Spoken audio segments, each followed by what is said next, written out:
హల్లెలూయా. ఈ దిన వాక్యము యోం దెబరీం 11వ తారీఖు 9వ నెల 2024 సంవత్సరం. మన దేవుడు ఇస్తున్న చక్కటి మాట. యోధా వ్రాసిన గ్రంథము 1వ అధ్యాయము 21వ వచనం. మన ప్రభువగు యేసుక్రీస్తు కనికరము కొరకు కనిపెట్టుచు. ప్రభు నీ కనికరం నా మీదకి రానివ్వండి అని కనిపెట్టుకోవాలి.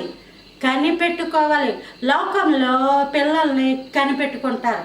అలాగే ఒక భార్య భర్తను కనిపెట్టుకుంటాడు, భర్త భార్యను కనిపెట్టుకుంటూ ఉంటాడు.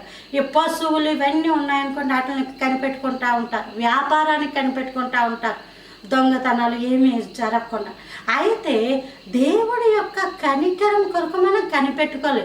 కనికరము చూపించు ప్రభా, అసలు ఆ కనికరం నా జీవితంలోకి రానిమో అని ఆయన చూపే కనికరం కోసం కనిపెట్టుకోవాలి. లోకంలో నేను దేన్ని కనిపెట్టుకున్నా దేవుడు కాపుదల ఇవ్వకపోతే అవన్నీ వ్యర్థమే. కానీ దేవుడు ఇచ్చే ఈ కనికరం కోసం కనిపెట్టుకోకపోతే నీ జీవితం కూడా వ్యర్థమే.